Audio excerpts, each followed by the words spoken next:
So thanks to everyone who's here. It's very exciting for us to have you here in this second webinar in our series around social data in action.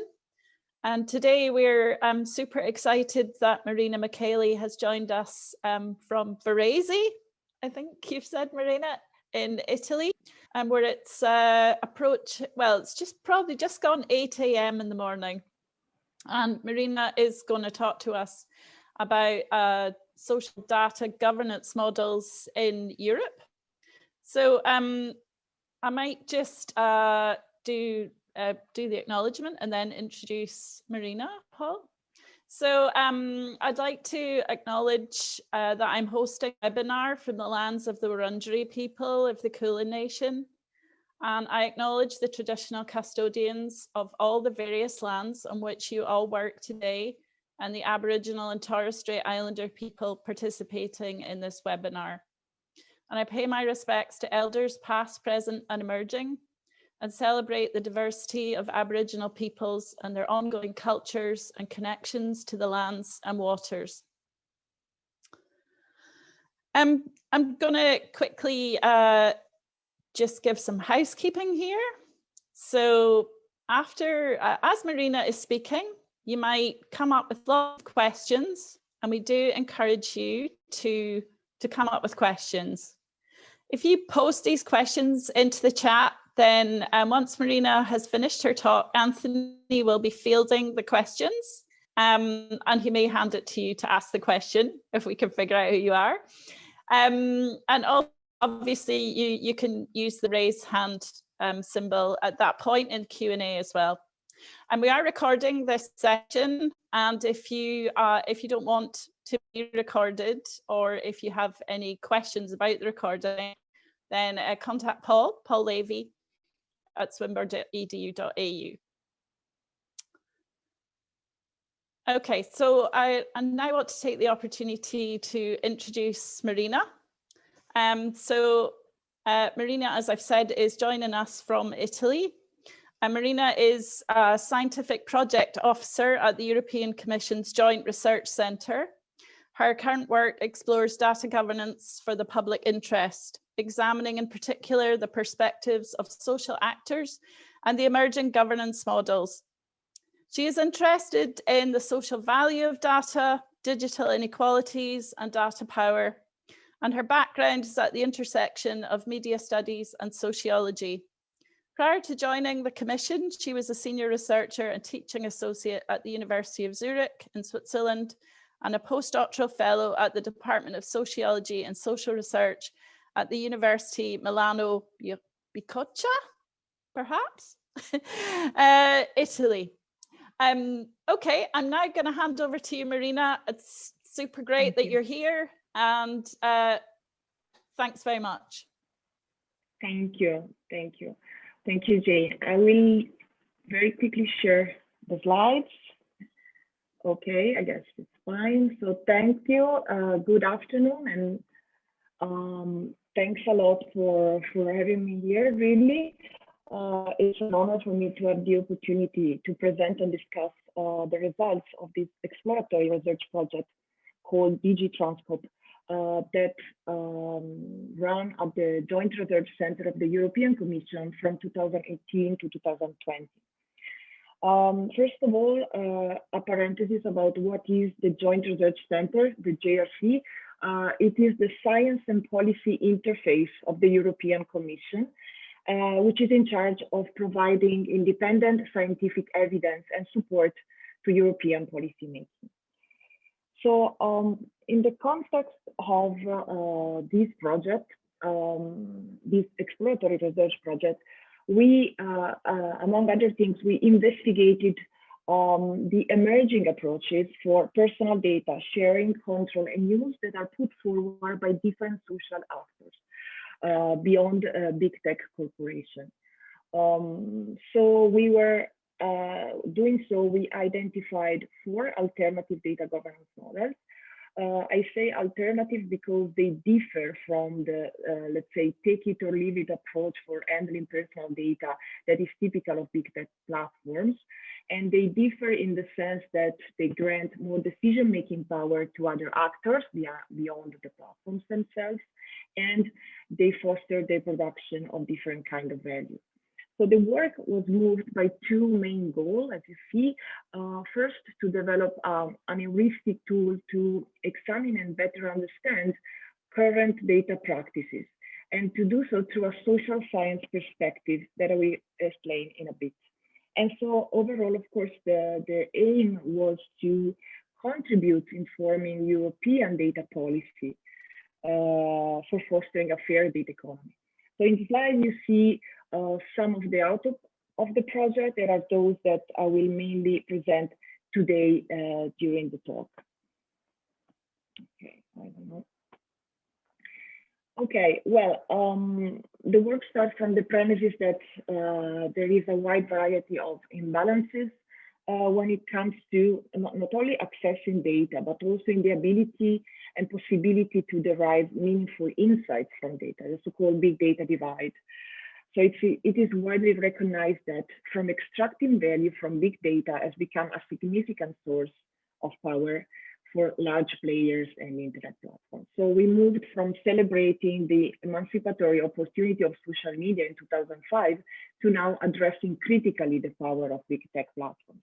But in particular, what we see here and what the examine is how to go beyond the hegemonic model of data governance that is embodied by big tech platforms. So the fact that the rules for governing data and controlling data are basically completely set by the platforms. So it's not only a matter of how platforms access data, but also how they control their governance. And in particular, it has been said that data subjects have lost control of their personal data. So for instance, Tim Berners-Lee, the inventor of the World Wide Web, claimed among others. But this issue is not only a matter of individual rights or socio-technical development of the World Wide Web, it's also, of course, a political and economic issue. So for instance, as this is shown by the quote from Chancellor Angela Merkel in 2018 from a talk at the World Economic Forum. But well, I will not go in detail about the geopolitical context, but of course, this work stems from the premises that we see now, some sort of delineation of three different macro approaches to the digital transformation to data, and that Europe is trying to take a different strategy to the digital transformation, both from the data commercialization model that distinguishes platform capitalism, but also from government control of citizen personal data that somehow characterize China nowadays. Two main things could be said about the European way to the digital transformation. One is that the digital transformation is expected to be in line with so-called European Union fundamental values of human dignity, human rights, freedom, democracy, equality, and the rule of law. And on the other hand, that Europe, let's say, does not want to be a digital colony of US internet giants. So it's working to protect its digital sovereignty by enhancing data flows across member states, across sectors, and across actors in Europe. Besides, of course, also regulating the market power of big tech corporations. But in the terms of data, there is a sort of shift from an open data paradigm to a shared data paradigm, which is based on reusing data to create more economic and societal benefits. So most of this is seen, for example, in the current European strategy for data, which is a set of action and new regulation that are being proposed basically this year. It is in this context, in this economic, political, and regulatory setting that we place our work. So we ask to what extent such data asymmetries are tackled by the practices of the social actors for the governance of data. So we moved our attention to, as I said, the social practices, and also to such emerging concepts and terms sometimes buzzwords that at the time of the study circulated for defining various approaches to data governance. So to address this question, we propose a social science informed definition of data governance. With this definition, we want to emphasize the power relation between the actors that are involved in the way that data is handled, the kind of value that is produced through data and the reuse of data and how it is distributed, and also doing so accounting for the socio-technical mechanism that sustain these approaches. See, such mechanisms are both technological infrastructure, but they are also principle and system of thoughts that underpin and sustain these emerging models for data governance. So basically, we understand data governance not as data management at the micro level, neither as strictly only as data regulation at the macro level. We see data governance as the result of a process that develops from the practices of various actors and stakeholders, from the interaction, cooperation, negotiation between these stakeholders for controlling data, and then the models that consolidate from it. So basically, data governance is what is concerned who can make decision about data and who can influence the way that data is accessed and benefit from.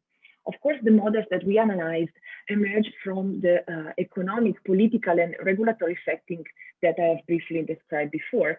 But the idea of this work is also that from the social practices that could be influenced to future regulation and future development of the digital economy. So that's the definition of data governance that I just briefly sketched is drawn from science and technology studies and critical data study, in particular from two concepts which allow to investigate the power dimension within socio-technical complex arrangement. So there is this idea of data infrastructure, so the data governance models are socio-technical systems in which a plurality of actors with multiple agendas and interacting with an array of tools, mechanisms, values, and systems. And also the idea of data politics. So the assumption that new power relations are generated in the process for accessing, controlling, and using data. And that is especially worthy, of course, to look at the perspective also of data subjects that are governed often by platform and institution, but that they can also have an important role in intervening in data regimes. So in 2018 and at the beginning of 2019, we reviewed scientific and great literature looking for these emerging models. And so we basically looked at imagined or even implemented alternative practices for the governance of data. The models that we came up with that you can see in this slide that is taken from our publication on this are such models basically are ideal types. On purpose, they are abstract conceptualizations, so they want to emphasize certain traits in order to synthesize phenomena that, of course, in reality differ for the degree of affiliation to those traits. As reality is always measured than abstract concepts, but such concepts and models, we think they can provide a basis to understand how such emerging data governance models are addressing the power asymmetry between big data platforms and data subjects. These models are not the exhaustive and final pictures of all possible models out there, but let's see together a bit more of these models. So now I will give an overview of these four models, then I will move to the conclusion and the main takeaway from the study. So data sharing tools are understood as horizontal joint initiatives among two or more data holders, organizations that could be both private and public entities, when established partnership for sharing, aggregating, and analyzing together each other's data. well, sorry. They set up specific infrastructure such as APIs or platforms, and they are built on legal contractual framework in which partners jointly define the modalities for data sharing. So basically how data can be handled and for which purposes. But the goal of such model is mainly to produce data-driven innovation, new services, and economic benefits among all the parties involved. Data sharing pools are the most widespread model among those that we described. Still, of course, it's important to highlight the main challenges and limitations of this model. First of all, of course, there are several obstacles that are identified in the literature to enter and establish data sharing pools, such as the fear of breaching commercial confidentiality or competition rules, so the GDPR, fear of security and cyber risk, and the technical resources that are needed to prepare the data set. Then once data sharing pools are established, their horizontality that I said before is easily challenged by the entrance in the pool of one data holder that possesses very more valuable data set. So such data holders can easily have greater power to set the terms on how data is accessed and used, and so recreate and confirm maybe a monopolistic position, for instance. So, and also another point of this model is that, as you see, data subjects are not included. They are mainly described as the recipient of the innovation and the outcomes that are generated from it. Well, an example that I place here, even if examples, as I said before, are always a bit messier than analytical construct, is is the Waze Connected Citizen Program, which is a collaboration between the platform Waze and local administration and municipal governments. So as a part of the pool, basically municipal governments share the real-time construction or road closure data. And in exchange, Waze share the community collected data about traffic in real time. But one of the underlying principles of this model is that data is somehow a market commodity, in the sense that more data means creation of more value. So the main goal here is filling knowledge gaps to create more profit. So to a certain extent, the assumptions are not completely different from that of the hegemonic model.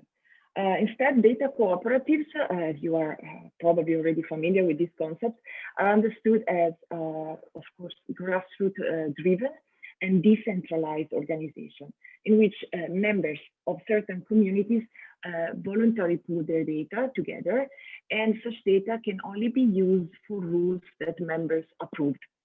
So the cooperative is basically an entity that, on the one hand, facilitates the collaborative pooling and management of data, and on the other hand, that is co-owned and democratically controlled by the members, through which there is a relationship of trust. So they are self-organized governance systems that allow democratic control. All members share equitable benefits that are produced with data. So data cooperatives are ideally generating benefits for the members of the community, for instance, empowering data subjects with the use of their health data. And at the same time, data cooperatives foster public interest or social change, such as health research or even workers' rights and such other issues. So basically, data cooperatives is the model that supports greater participation and transparency. But at the moment, of course, there are limitations. What are the limitations? Is that there are, of course, at the moment, niche initiative with limited uptake, especially because they mainly rely on data altruism and they do not have public incentives. And also, there are difficulties in their implementation and sustainability. Also difficult to scale up because of the low uptake, and also in terms of keeping democratic control and engagement of all members once they scale up. Well, the principle stems from the cooperative movement established in the UK in 19th century, but also from more recent platform cooperativism. And basically the principle of the cooperative movement is to promote fair condition of value production in a non-monopolistic and democratic setting. So what does it mean? That data cooperatives explicitly aim to provide an alternative to the extractivist model of platform capitalism. The third model we call public data trust, in which a public actor, such as a local administration, is the lead actor and establish a relationship of trust with citizens and manages their data or their data rights on their behalf. So the public actor assumes the role of a trustee. It guarantees that citizen data is handled ethically and securely, and most importantly, that data is reused for the public interest or the benefit of society. Also, access to public data trust is open to other actors, such as research institutions or SMEs, and so on. But it's the public body that has the responsibility of managing it. Well, the main, let's say, limitation of this model is that it is mostly somehow a conceptual model. There are very few complete implemented projects in full, in reality. And there are some, because there are lack of incentives and for public bodies to actually establish this. And also they are, of course, challenged by the bureaucratic structure, and somehow also in certain cases for the lack of resources, as they are funded by public taxes. There is, of course, the issue of data culture within public institutions, which is not always present. And a final point to raise is that many could see a danger of state surveillance and loss of privacy. So public data trust require public putting in place trust building governance mechanism, such as citizen consultation and living labs, or independent data stewardship from non-profit organizations that can act as trusted intermediary, or other public oversight mechanism.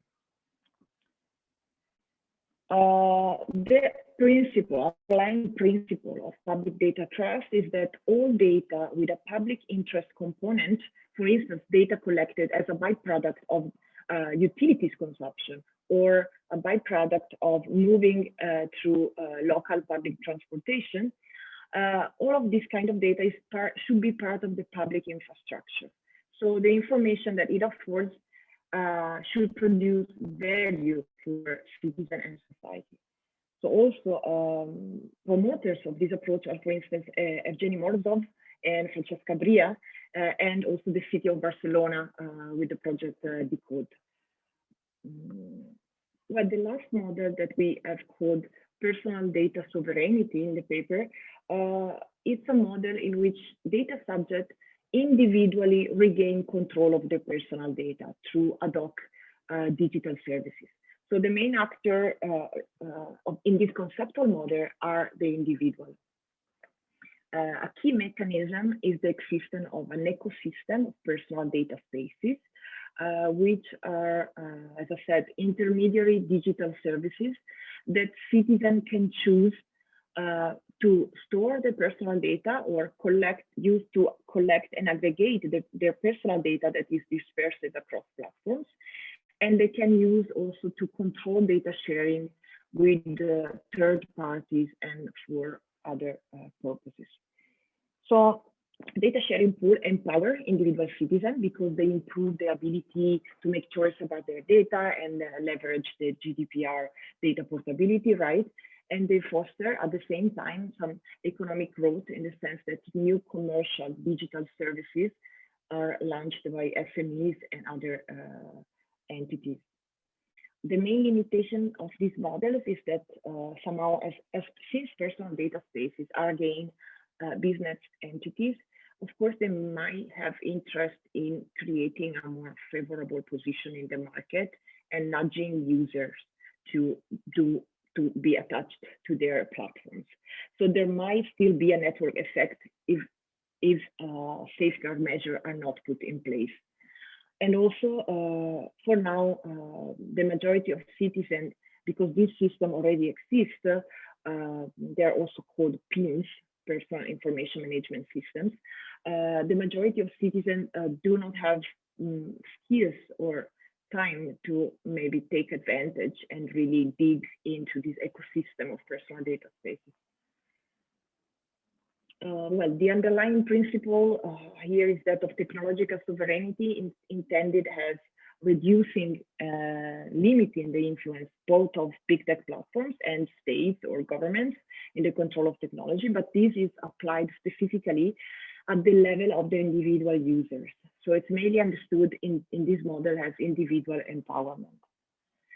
So from our analysis, you see we have, that I briefly summarize, identified 4 emerging models that in different ways foster more democratic forms of data governance that are different from the take it or leave it, as I said, approach of big tech platforms. Well, we think that thanks to the social science informed definition of data governance that is developed in the paper, the typology brings to the surface the key differences that are among the models beyond maybe apparent similarity. So of course, 3 out of these models involve data subjects, all besides data sharing pools that you see in orange.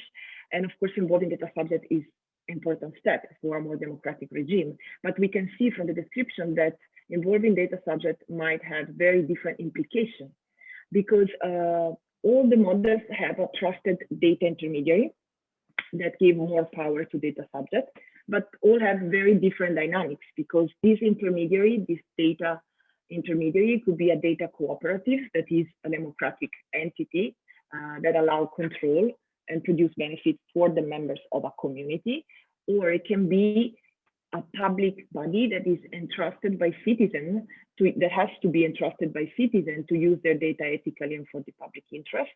Or finally, such data intermediary in the last example could be a commercial service that is chosen from an ecosystem of new services that compete in the market. So basically here we point at the same notion or buzzword that we see at the time when we began the study is indeed used to refer to data practices that are very different at the core. So it's very different in terms of power relations that are actually supported. And moving to the conclusion, with our work, we pointed out that various social actors are currently thinking and developing new approaches that are alternative to the hegemonic data governance model that we have been used to in the last year. But most of these models are in their early stages. They are niche initiatives, they are pilot projects, and they have challenges and limitations. Still, the models provide conceptual ideas, but not much information probably about the practical implementation that has to be examined.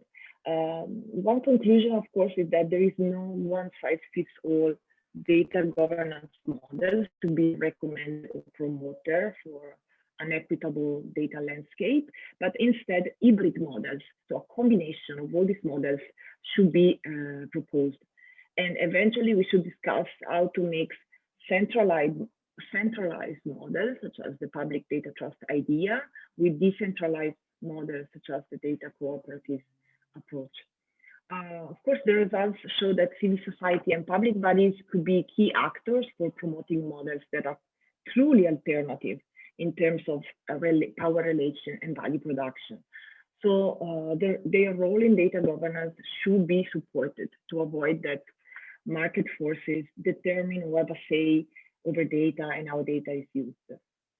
And finally, a social science perspective of data governance is useful to unveil data power relation and differences among alternative data governance models, and in particular to promote in the future more inclusive data governance that accounts and balances the interests of all stakeholders, including those that at the moment have less negotiation power over data. So we hope that the typology, presented in the paper can work as an heuristic device for scholars and policymakers that want to design empirical research or develop theoretical commentaries that address issues of data power for fostering the development of more desirable future of our data economy. And well, finally, a disclaimer, of course, in my talk, I'm not representing the Commission, the European Commission as a whole, but I report the work and the thinking that were developed across the DigiTransCo project by a team of researchers and policy officers. So, well, if you're interested, I suggest maybe to have a look at the collaborative final report of the project and the multi-author paper that was published to have a better understanding of our work. That would be all. Thank you. I will interrupt. Fantastic. Thank you very much, Marina.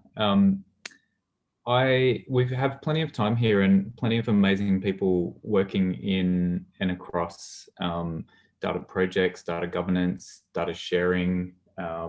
And so I'm hoping to be able to open this up to discussion.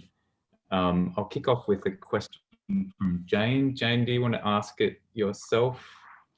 Yeah, why not? Thanks, Marina. That was really great and really clear and really structured and easy to understand. I guess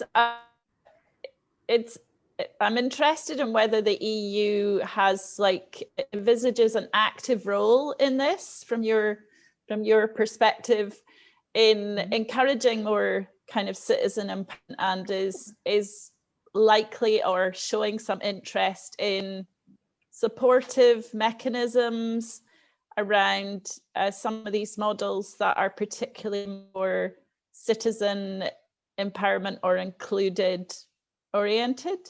Do you see anything like that happening?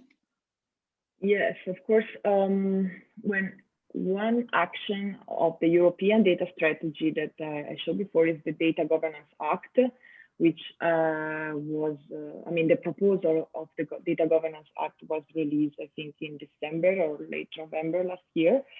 And in that proposal, there are many ideas that overlap with this work. And it's interesting because also when we started the project, we were not really at the very beginning familiar with the Data Governance Act regulation, but across the months that we were working on it, there was more exchanges also with the DG Connect that was developing with this regulation. And finally, when we saw well, the final proposal of the regulation, we saw that data cooperatives and teams or personal information management system or personal data spaces are indeed present into the regulation.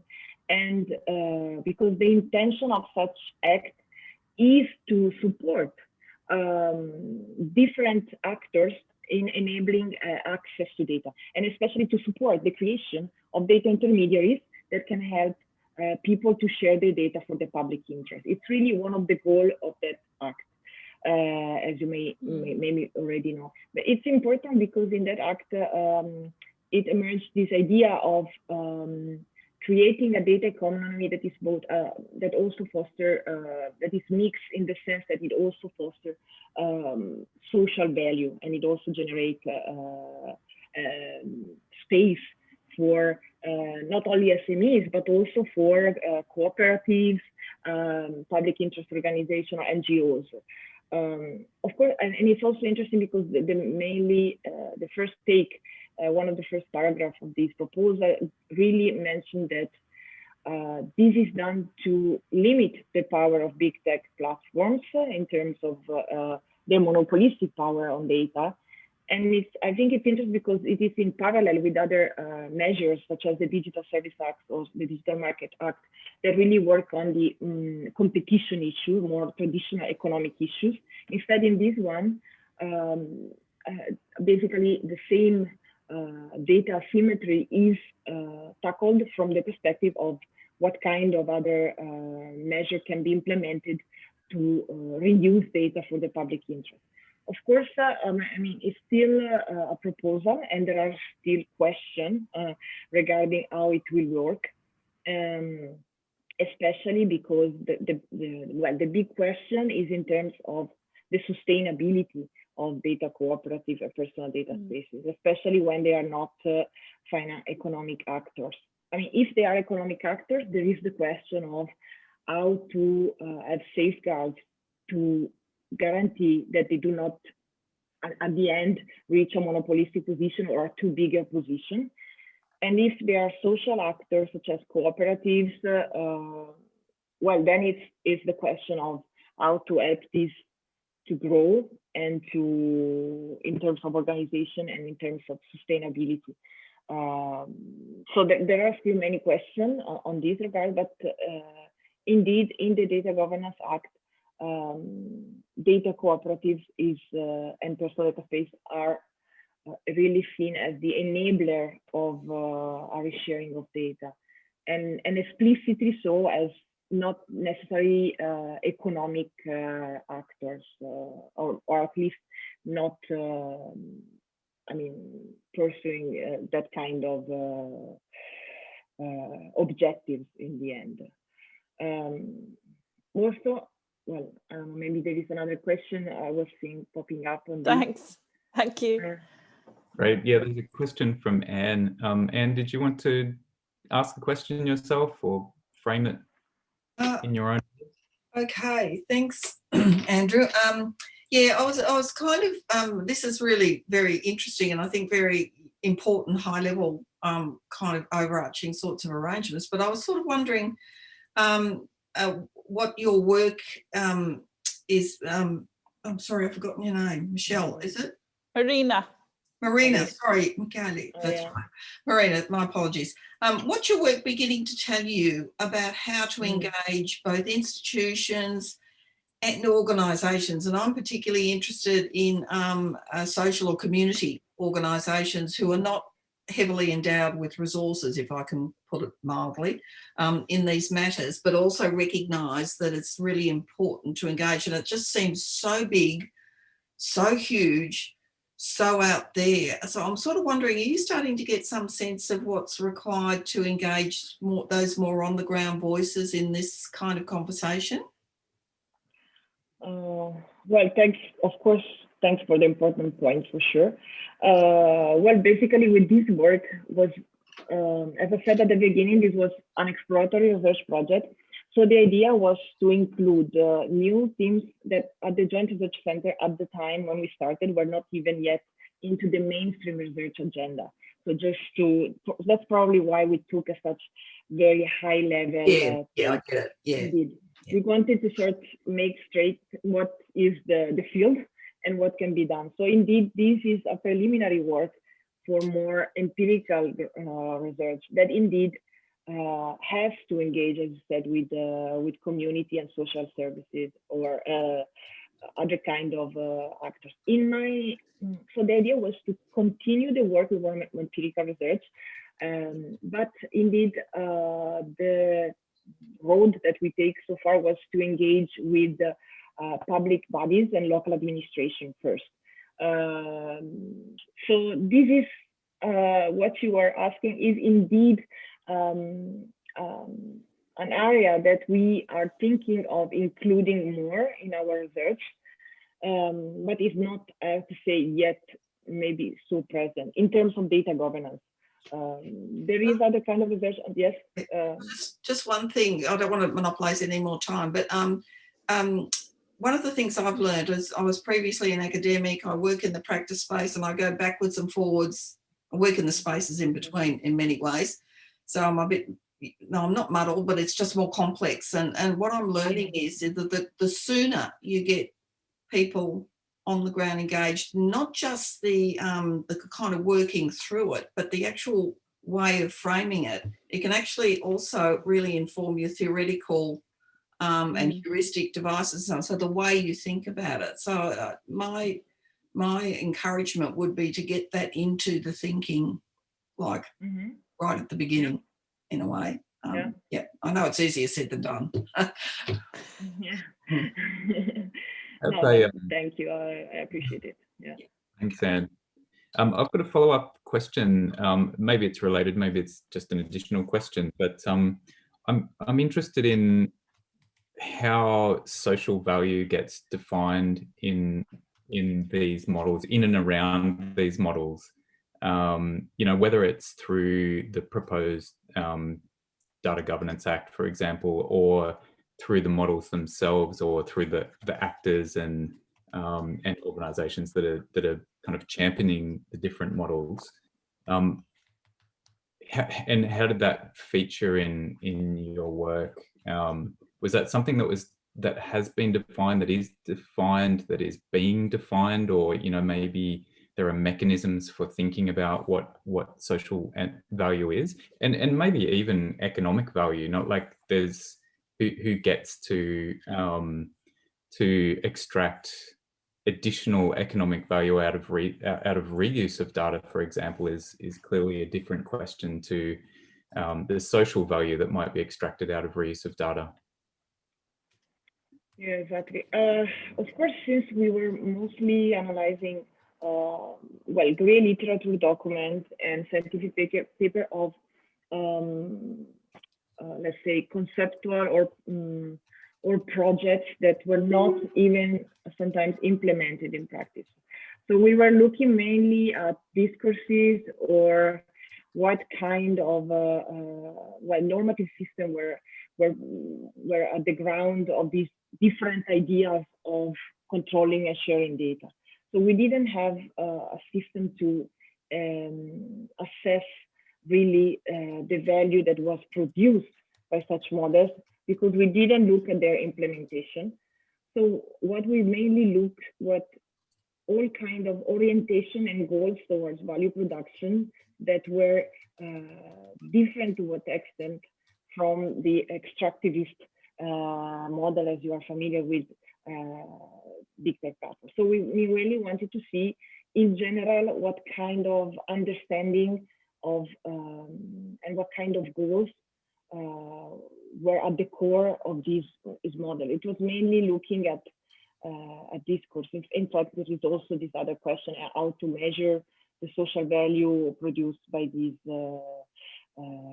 implementation. No? But I think it's also interesting to think in the abstract term, because you still point to the fact that the governance of data is not necessarily aimed to increase economic profit for certain platforms. I mean, this is also what we wanted to see, what there is besides extractivism with data, because of course it's a simple question, but it's what we ask, is we ask what there is around beyond that.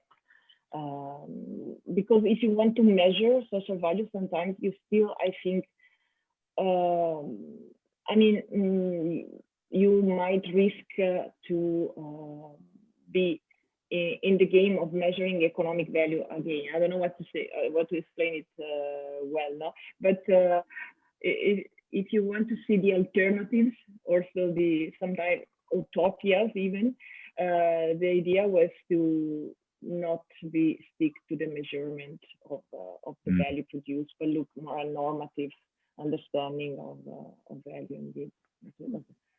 That's right. But I would be happy to know more about your take also on these issues, because I know you have done a lot of work on these issues, so feel free to chip in with your experience. Yeah, and I think it comes up, like this question comes up sometimes when you're speaking with or speaking across different kinds of organizations with different sorts of missions, and you know, when there's a bank involved, for example, that might have some sort of social good agenda that they want to or community-based agenda. Sometimes it appears to be couched in those terms of social value, but essentially still about extracting additional resources for their commercial enterprise, and of course it becomes even more complex and muddy when it's about social enterprise, where there is a kind of profit as well as social aspect to a data project or some some aspect of data reuse or data use. So I don't have any solutions, that's for sure, but it's clearly complicated. No, clearly. Okay, yeah, I understand now better your question. Of course, we cannot take the aim to produce social value at face as a reality. It's just an intention, but that's again probably the limitation of the paper of being a conceptual tool. So the idea is to look at what they are claiming to address. But at the same time, we introduce this element of power relation also to have another tool to actually check what these models are supporting. And in terms of going beyond, let's say, the facade of doing social good, that sometimes it's actually more complex. In the other study that we conducted later on local administration access to private sector data for the public interest, for instance, which is related to this one, and it was a more empirical study, we pointed to the fact that data, for instance, data donorship or data altruism, I mean, you can give it different names, but from big tech corporation to local administration. So giving data up for good, no profit, without no monetary exchange, was indeed not the best solution and the best knowledge in terms of power relation between local administration and cities. So because for many reasons, but one of the reasons, for instance, is that only certain local administration are more likely to be beneficiaries of data altruism initiatives, at least in Europe. Because of course, the most famous smart cities or the bigger capital are more likely to be contacted by tech to give data for free. And this reinforced position. This is just an example to how looking at the power issue indeed is helpful to go beyond this claim of doing good with data, which is more complex for sure. So yes.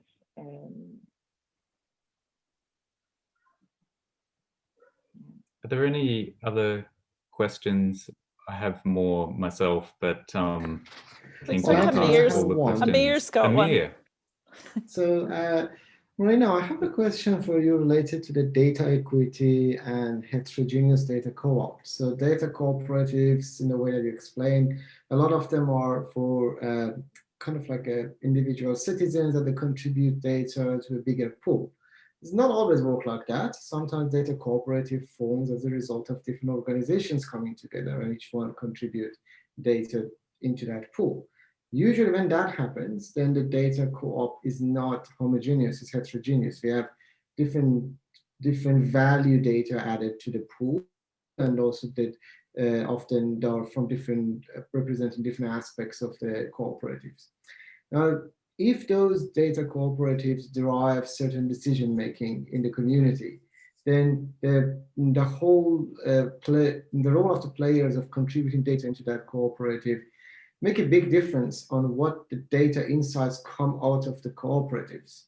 Now, in your experience in Europe, do you have experience of problems like this, that the data cooperative drives certain public policies or certain community engagements, and the data sets that have been put into that cooperative drives the conversation, but there's always conflicts and there is a kind of battle of ideas that what data actually needs to go into the cooperative and how they have to be kind of connected in a way that project different perspective. This is really goes back to that principle of the data-driven policy making or policy-driven data making. In the cooperatives, it's very, very easy to game the system. So just, I want to hear your experience with this in Europe and say, how does it go with this challenge? Okay, well, one example on data cooperatives. I mean, first of all, I would like to say that, as I said at the beginning, in reality, these models are different from what I've described because they do these ideal types. So in reality, the affiliation of these traits can be partial. So in reality, indeed, it's more likely to find hybrid models, as you mentioned in your example from your knowledge, probably, in the sense that there are data cooperatives that are more towards individual empowerment, so they are maybe similar more to the FOR model, and data cooperatives that are more truly embedded in communities and and develop from initiatives of civic group. So there are different, let's say that some cooperatives can be fake cooperatives in the sense that indeed they are other digital services that are used without much engagement and knowledge in terms of what a data subject can do and how can democratically participate. So that is actually the idea of this model, but to see the degree to which in reality initiatives and data practices do actually conform to the model that they say that they are going towards. For instance, of course, I know that in terms of data cooperatives, there is a nice recent article from Trevor Scholz, I think, on data co-op whitewashing, and also with another colleague, ex-colleague of mine, Igor Calzada. So it's an interesting article because they point exactly, I think, to what you mentioned is so the fact that if there is not the involvement, the actual involvement of bottom-up community into the establishment of the data cooperatives organization, it's not really a data cooperative, so it's white cooperative washing in the sense. And also what I wanted to say in terms of examples that comes to my mind, well, one example could be that of the project Decode, that is very much, maybe you are also familiar in Australia. I'm not sure how you follow European project. Decode is a project, decentralized system, own data ecosystem, but it was a project that ran in several cities in Europe, so in Barcelona and Amsterdam, and was put forward by Francesca Bria.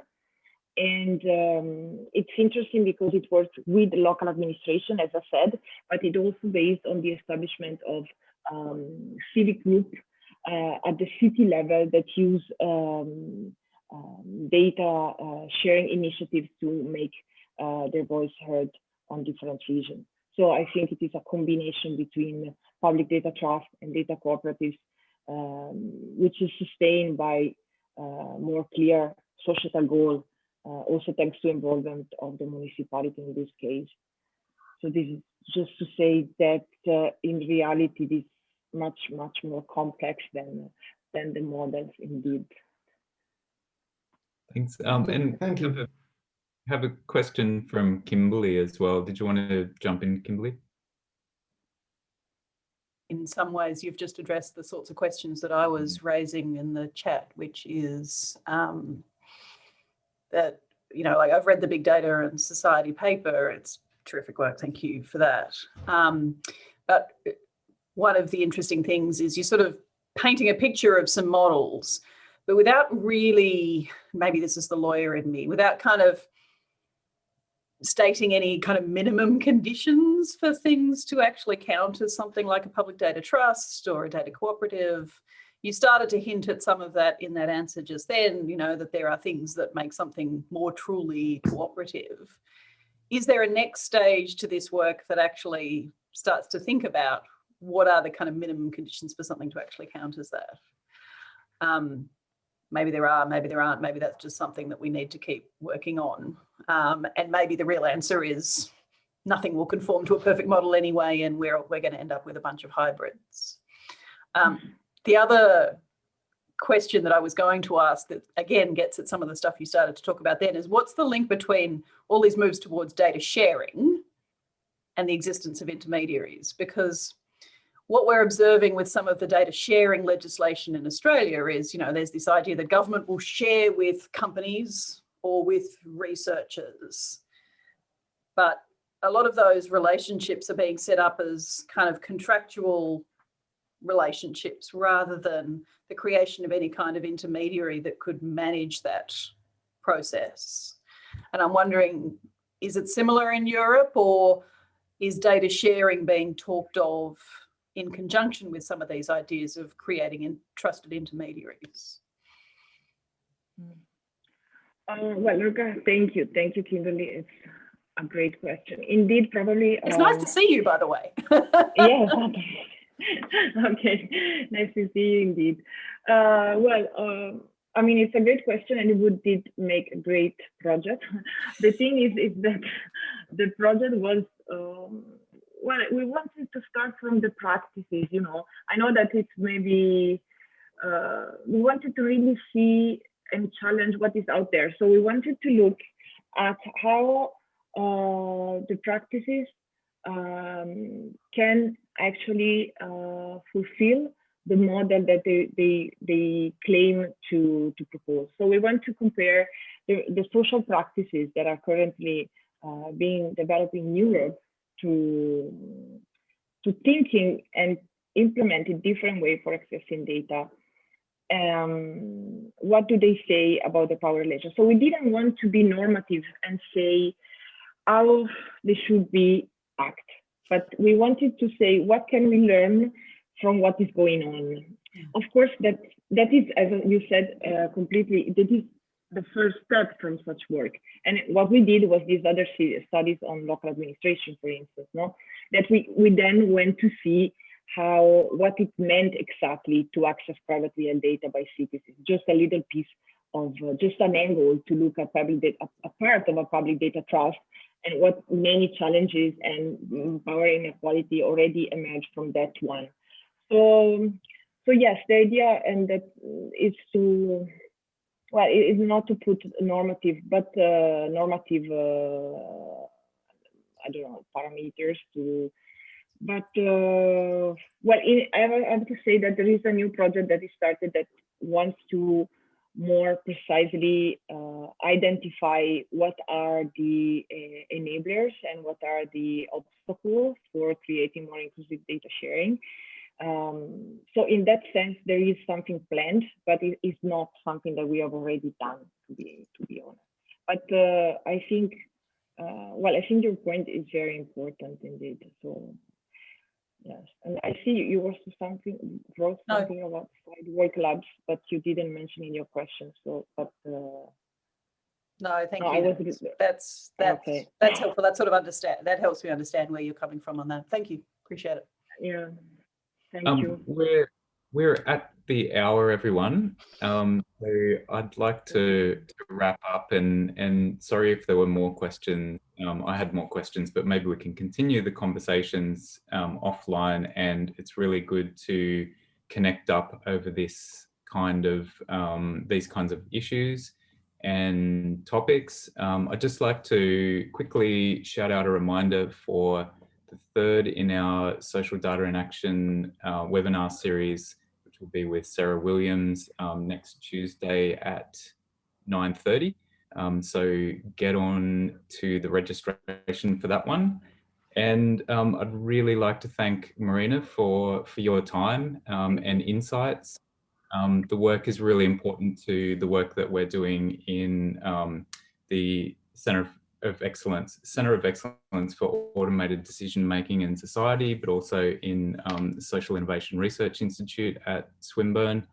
So it's really good to have your input, and to everyone who came along, and to the questions that I think were really pointed, and shows that we're all working in this space, in this emerging space. So hopefully we can keep these conversations going. Thank you, everyone. Thanks so much, Marina. Have a good day. Thank you. Thank you. Yeah. Thank you. Thank you. It was great meeting you, and thanks for the great question and debate. Thanks a lot. Cool. Have a nice evening. See you. Thank you. Thank you. Thank you, really. Thanks.